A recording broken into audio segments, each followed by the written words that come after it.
শোণিতপুৰৰ জামুগুৰি হাটত ৰাহুল গান্ধীৰ ভাৰত জোড়ো ন্যায় যাত্ৰাত আক্ৰমণ চলাই প্ৰদেশ কংগ্ৰেছৰ সভাপতি ভূপেন বৰাক প্ৰহাৰ কৰাৰ লগতে কংগ্ৰেছ নেতা জয়ৰাম ৰমেশৰ বাহনৰ ওপৰত কৰা আক্ৰমণৰ ঘটনাক কেন্দ্ৰ কৰি ঐতিহ্যমণ্ডিত জামুগুৰি হাটৰ জনসাধাৰণৰ মাজত ব্যাপক প্ৰতিক্ৰিয়াৰ সৃষ্টি হৈছে। কালি ঘটনা সংঘটিত হোৱাৰ পিছতেই শোণিতপুৰ জিলা কংগ্ৰেছৰ তৰফৰ পৰা সভাপতি দাদুল বৰকাকতিয়ে এই ঘটনা সন্দৰ্ভত এক এজাহাৰ দাখিল কৰে। তেজপুৰ সদৰ থানাত দাখিল কৰা এই এজাহাৰত ঘটনাত জড়িত 7জন লোকৰ নামো উল্লেখ কৰা হৈছে।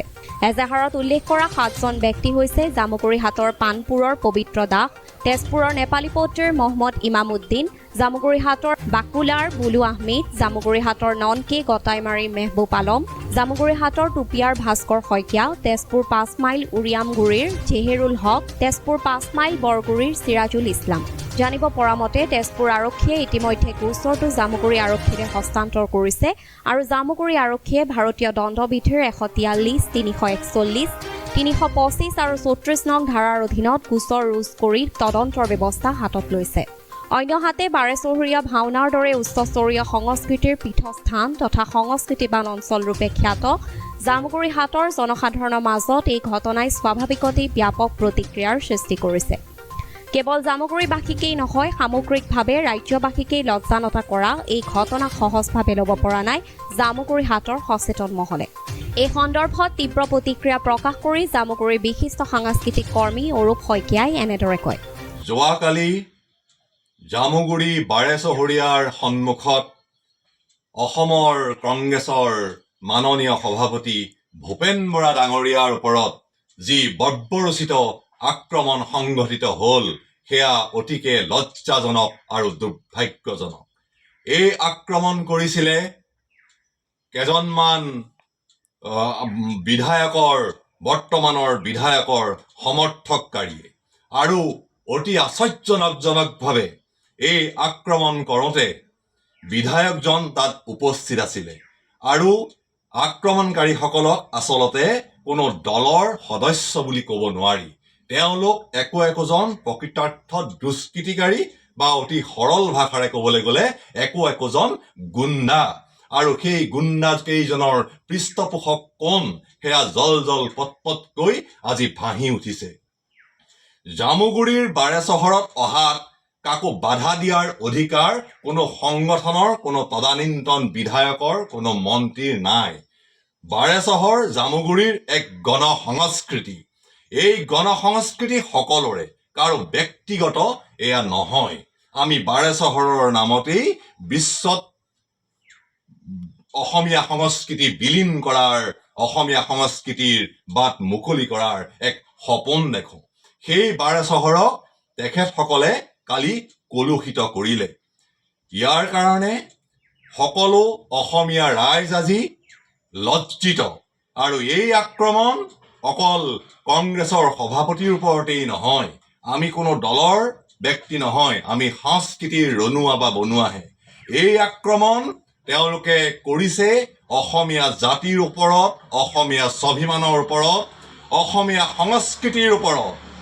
অসমীয়াৰ যিটো অতিথিপৰায়ণ আমাৰ গুণ আছে, সেই গুণক তেওঁলোকে মষিমূৰ কৰি পেলাই আমাক লজ্জিত কৰাৰ কাৰণে মাননীয় মুখ্যমন্ত্ৰীক মই অনুৰোধ কৰোঁ, ইয়াৰ বিহিত ব্যৱস্থা লওক। মুখত ৰামৰ নাম লৈ ন্যায় যাত্ৰাৰ সমদলৰ ওপৰত আক্ৰমণ চলোৱা ঘটনা সন্দৰ্ভত প্ৰতিক্ৰিয়া প্ৰকাশ কৰি জামুগুৰিৰ যুৱক তথা সাংবাদিক ৰঞ্জন চাহুৱে এনেদৰে কয়। দুই দলৰ মাজত যুঁজ হৈছে। আন এটা দলৰ সমৰ্থকে এটা দলৰ সভাপতি ভূপেন বৰাক এনেধৰণে আক্ৰমণ কৰিছে, ৰক্তাক্ত পৰিৱেশ হৈছে। গৰিহণা দিছোঁ আৰু ভৱিষ্যতে যাতে এনেকুৱা বিক্ষিপ্ত ঘটনা পুনৰাবৃত্তি নহওক আৰু ৰাজ্য চৰকাৰৰ ফালৰ পৰা এই সমগ্ৰ বিষয়সমূহ খুব সুন্দৰকৈ চাব লাগে। আৰু যিহেতুকে ৰাজ্যৰ মুখ্যমন্ত্ৰী ডক্টৰ হিমন্ত বিশ্ব শৰ্মাই সমগ্ৰ ঘটনা তদন্তৰ বাবে অসমৰ আৰক্ষী সঞ্চালক প্ৰধান GP সিঙক ইতিমধ্যে নিৰ্দেশ জাৰি কৰিছে। আৰু আমি এটাই মাথো আহ্বান জনাওঁ, আমাৰ জামুগুৰি হাট আমাৰ শংকৰী সংস্কৃতিৰ প্ৰাণকেন্দ্ৰ আৰু আমি সদায় আতিথ্যপৰায়ণ হ'ব লাগে। আৰু ৰাজনৈতিক মত আদৰ্শ নিজৰ নিজৰ বেলেগ থাকিব পাৰে, কিন্তু এনেধৰণে সংঘাতৰ সৃষ্টি কৰি কোনো ধৰণৰ আমি ৰাজনীতি কৰাটো উচিত নহয়। আৰু গৰিহণা জনাইছোঁ এনেধৰণে ভৱিষ্যত যাতে এনেধৰণৰ কোনো জামুগুৰি আন এগৰাকী যুৱ সমাজকৰ্মী পিটিম পিকু বৰাই নিজৰ প্ৰতিক্ৰিয়া প্ৰকাশ কৰে এনেদৰে। প্ৰয়াত প্ৰধানমন্ত্ৰী ৰাজীৱ গান্ধী দেৱৰ পুত্ৰ ৰাহুল গান্ধী দেৱ যোৱাকালি জামুগুৰিহাটলৈ আহোঁতে যি অপ্ৰীতিকৰ আৰু অবাঞ্ছিত পৰিস্থিতিৰ সন্মুখীন হ'ল, তাৰ বাবে মই সাংস্কৃতিকবান অঞ্চলৰ এজন যুৱক হিচাপে, জামুগুৰিহাটৰ এজন যুৱক হিচাপে মই দুখ প্ৰকাশ কৰিছোঁ আৰু সমগ্ৰ দেশবাসীৰ ওচৰত তথা অসমবাসীৰ ওচৰত ক্ষমা প্ৰাৰ্থনা বিচাৰিছোঁ। আমি প্ৰতিটো ৰাজনৈতিক দলক এটা কথাই ক'বলৈ বিচাৰিছোঁ, আপোনালোকে ৰাজনীতি কৰক নিজৰ নিজৰ ক্ষেত্ৰত। গণতান্ত্ৰিক দেশ, সকলোৰে ৰাজনীতি কৰাৰ অধিকাৰ আছে। ৰাজনীতি কৰক, তাত লৈ আমাৰ কোনো আপত্তি নাই, তাত লৈ আমি কোনো কাকো দোষাৰোপ কৰিবলৈ যোৱা নাই। কিন্তু ৰাজনীতি কৰিবলৈ যোৱাৰ আগত আপোনালোকে আমাৰ অঞ্চলৰ মান মৰ্যাদা লাঘৱ নোহোৱাকৈ ৰাজনীতি কৰিবলৈ প্ৰয়াস কৰক বুলি মই এই মাধ্যমৰ জৰিয়তে আপোনালোকক জনাব বিচাৰিছোঁ। পৰৱৰ্তী দিনত সকলো পক্ষই, উভয় পক্ষই নিজৰ সংযমতা নেহেৰুৱাই ৰাইজৰ আস্থাভাজন হৈ ৰাজনীতি কৰক। আমাৰ তাত কোনো আপত্তি নাই, আমি সহযোগিতা কৰিম প্ৰত্যেককে। কিন্তু এনেধৰণেৰে অপ্ৰীতিকৰ পৰিস্থিতি সংঘটিত কৰি আমাক জনমানসত, আমাৰ অঞ্চলক লজ্জিত নকৰিবলৈ মই সকলো পক্ষকে অনুৰোধ জনাইছোঁ। ধন্যবাদ, নমস্কাৰ। কালিৰ লজ্জাজনক ঘটনাৰ সময়ত ঘটনাস্থলীত উপস্থিত থকা জামুগুৰিৰ যুৱক তথা শোণিতপুৰ জিলা কংগ্ৰেছৰ সভাপতি দাদুল বৰকাকতিয়ে এই ঘটনা সন্দৰ্ভত প্ৰতিক্ৰিয়া প্ৰকাশ কৰি এনেদৰে কয়। ভাৰত জোড়ো ন্যায় যাত্ৰাৰ যোৱাকালি ৰাহুল গান্ধী ডাঙৰীয়াই বিশ্বনাথ পৰা আহি আমাৰ শোণিতপুৰ জিলাৰ জামুগুৰিহাটত পোনপ্ৰথমবাৰৰ বাবে 3টা বজাত উপস্থিত হৈছিলে। আৰু যোৱাকালি এই ভাৰত জোড়ো ন্যায় যাত্ৰাৰ সময়ত জামুগুৰিহাটত যি অপ্ৰীতিকৰ ঘটনা হ'ল, তাৰ কাৰণে আমি শোণিতপুৰ জিলা কংগ্ৰেছৰ তৰফৰ পৰা অতিকৈ লজ্জিত হৈছোঁ।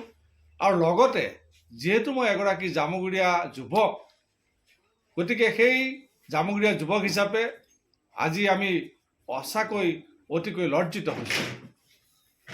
যোৱাকালি যিটো পৰিৱেশ সৃষ্টি হ'ল, এই পৰিৱেশ সৃষ্টি কৰাৰ অন্তৰালত বিজেপিৰ যিটো গুণ্ডা বাহিনী, বিজেপি দলৰ যিটো কালি উচ্ছৃংখল পৰিৱেশ যিটো সৃষ্টি কৰিলে, আজি সঁচাকৈ এক চিন্তনীয় বিষয় হৈ পৰিছে।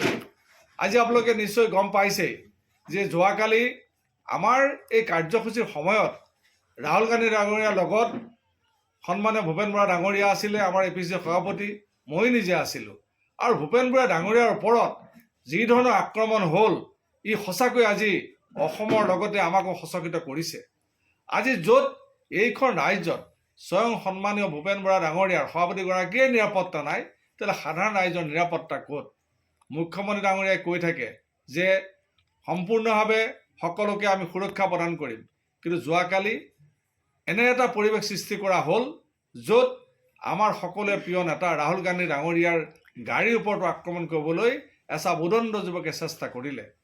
সেই আজি তেওঁলোকে দিছে জয় শ্ৰীৰাম চিঞৰিছে। হয়, ৰামৰ পূজা, ৰামক সেৱা আমিও কৰোঁ। আজি যিসকলে জয় শ্ৰীৰাম চিঞৰিছে, তেওঁলোকে ঘৰত হয়তো তেওঁলোকে পূজা কৰে নকৰে সেইটো কথা আমি নাজানো, কিন্তু বহুত সংখ্যক যুৱকে দেখিছোঁ তেওঁলোকে ধূপ এডালো জ্বলাই পোৱা নাই ৰামৰ নামত। আজি ৰামৰ সেই ৰাম ৰাজ্য ক'লৈ গ'ল? আজি ৰাম ৰাজ্যটো এনেধৰণৰ উৎপাত হ'ব নালাগে। যদি তেওঁলোকে ৰাম ৰাজ্যই বিচাৰিছে, তেতিয়াহ'লে ইয়াত ৰাম ৰাজ্যৰ তাততো ৰাৱণৰে ৰাজত্ব চলিছে। গতিকে সেইকাৰণে আমি আহ্বান জনাইছোঁ যে এনেধৰণৰ পৰিৱেশ পৰিস্থিতি নকৰিবৰ কাৰণে বিজেপি দলক আমি সকীয়াই দিছোঁ। লগতে যোৱাকালি যি ঘটনা হ'ল, সেই ঘটনাৰ কাৰণে আমি কংগ্ৰেছ দলৰ জিলা সমিতিৰ তৰফৰ পৰা আমি এজাহাৰ দাখিল কৰিছোঁ। যিসকল উদণ্ড যুৱকে আমাৰ এই পৰিৱেশটো, আমাৰ এই শোভাযাত্ৰাত, আমাৰ সেই পদযাত্ৰাত যিটো অপ্ৰীতিকৰ পৰিস্থিতি কৰিলে, তেখেতৰ ওপৰত উচিত তদন্ত কৰি ব্যৱস্থা ল'ব লাগে। লগতে মই জামুগুৰিয়া হিচাপে পুনৰবাৰ কওঁ যে আমাৰ সংস্কৃতিৰ উৰ্বৰা ভূমি এই জামুগুৰিহাটত এটা ঐতিহ্য আছে। আজি জামুগুৰিহাটৰ এই ঐতিহ্য আজি শেষ কৰি পেলালে। আজি জামুগুৰিহাটৰ এচাম উদণ্ড যুৱকে জামুগুৰিহাটৰ সংস্কৃতি বিনাশ কৰিলে। আমাৰ জামুগুৰিহাটৰ যিসকল সংস্কৃতিবান মানুহ, তেওঁলোকক আজি ঘৰত সোমাই থাকিবলৈ বাধ্য কৰা হ'ল। আৰু সংস্কৃতিবিহীন, যাৰ কোনো সংস্কৃতি নাই, সেই সংস্কৃতি নোহোৱা ব্যক্তিসকলৰ আজি জামুগুৰিহাটত উপদ্ৰৱ চলিছে। গতিকে জামুগুৰিবাসী হিচাপে আজি সঁচাকৈ আমি লজ্জিত হৈছোঁ। আজি জামুগুৰিহাটৰ যোৱাকালি যিটো পৰিৱেশ সৃষ্টি হ'ল, এই পৰিৱেশে অনাগত দিনত জামুগুৰিহাটৰ এই যিটো আমাৰ সংস্কৃতি, সেই সংস্কৃতিত যে এটা অতিকৈ এটা ভাবুকি স্বৰূপ হৈ পৰিছে, সেই কথাখিনি আমি সকলোৱে উপলব্ধি কৰিছোঁ। আৰু ইয়াৰ কাৰণে ভৱিষ্যতৰ দিনত আমি জামুগুৰিয়া হিচাপে সঁচাকৈ সতৰ্ক হ'ব লাগিব আৰু ভৱিষ্যতৰ দিনত এনেধৰণৰ অপসংস্কৃতিবিলাক আমি আমাৰ অঞ্চলৰ পৰা নাইকিয়া কৰিব লাগিব। নামঘৰ নগৰী হিচাপে পৰিচিত লাভ কৰা জামুগুৰিৰ দৰে শংকৰ মাধৱৰ উদাৰ সংস্কৃতিৰে ধন্য এটা অঞ্চলত সংঘটিত এনে অভূতপূৰ্ব লজ্জাজনক ঘটনাত নিয়মান হোৱাই নহয় একেটা পথত একেটা সময়ত দুটাকৈ সমদল যাত্ৰাক প্ৰশাসনে কেনেদৰে অনুমতি দিছিল বুলি প্ৰশ্ন তুলি ইয়াতো ৰহস্যৰ গোন্ধ পাইছে স্থানীয় বিভিন্ন মহলে যদি কোনো পক্ষই অনুমতিবিহীনভাৱে সমদল উলিয়াইছিল তেন্তে জামুগুৰি আৰক্ষী কিয় নীৰৱ দৰ্শক হৈ ৰৈছিল তাৰো এক স্পষ্টীকৰণ আৰক্ষী কৰ্তৃপক্ষই দিয়া প্ৰয়োজনীয় বুলিও মত পোষণ কৰে স্থানীয় সচেতন মহলে লক্ষণীয় যে সমগ্ৰ ৰাজ্যবাসীক লজ্জানত কৰা ঘটনাত জড়িত বুলি অভিযোগ উঠা অভিযুক্তসকলৰ বিৰুদ্ধে আৰক্ষীয়ে জামিনযোগ্য ধাৰা প্ৰয়োগ কৰাটোলৈও আঙুলিয়াই বিভিন্ন মহলে এই ক্ষেত্ৰত আৰক্ষীৰ ভূমিকালৈও আঙুলি টোৱাইছে ব্যুৰ ৰিপৰ্ট অগ্নিগড় নিউজ